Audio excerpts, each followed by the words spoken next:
Spider-Man, l'incroyable Hulk, Wolverine ou autres, ils les collectionnent non pas comme des jouets, mais comme des personnages qui font véritablement partie de leur quotidien. Et la passion est sans limite pour ces grands enfants. Sylvie Malal, Philippe Desampt.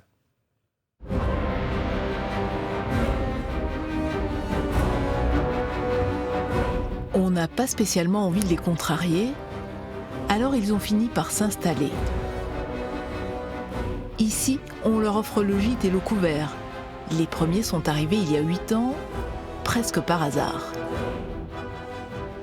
Lors d'un voyage en Thaïlande, on est tombé sur un fournisseur qui faisait des figurines et c'est là où on a eu le coup de cœur. Donc c'est vrai qu'on met dans les valises, on essaye vraiment de les protéger au maximum. Alors, on a déjà eu de la casse, ça arrive, mais c'est vrai que ça fait partie du jeu. Pour avoir des pièces comme ça, il ne faut pas avoir peur, hein. Même là, au mois de janvier, on part au Japon pour trouver de nouveaux fournisseurs avec mon fils. Résultat, une invasion de super-héros. Ils sont partout, dans la salle de restaurant, en terrasse, dans les moindres recoins, et même là où on s'y attend le moins. On est où là? Nous sommes dans les WC de la pizzeria. Vous nous montrez? Oui, bien sûr, je vous en prie.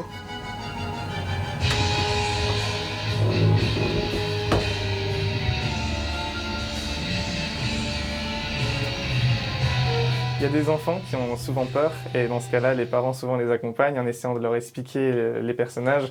Heureusement, Star Wars, c'est un thème qui touche aux enfants. Donc une fois qu'ils ont compris où ils sont, ça passe un peu plus.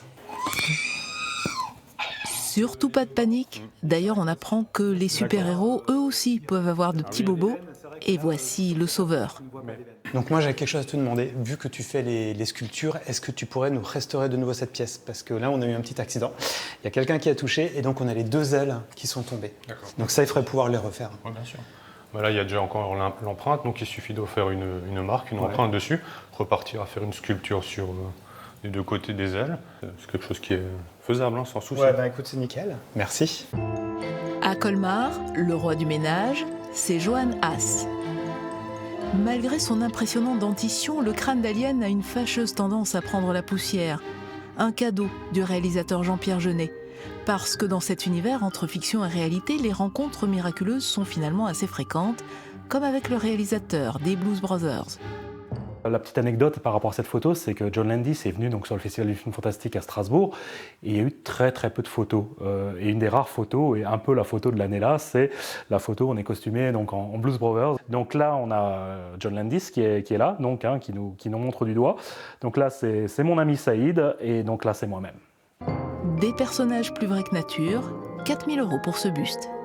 Ces figurines ne sont pas des jouets, mais des pièces de collection.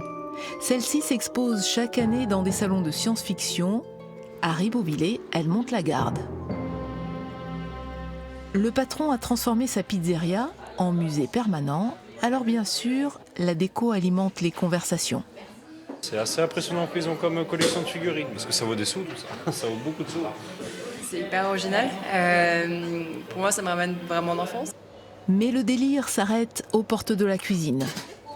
À part le t-shirt, tout ici est fait selon la tradition, tout ce qu'il y a de plus classique. Enfourner une pizza, c'est un art que les super-héros ne maîtrisent pas.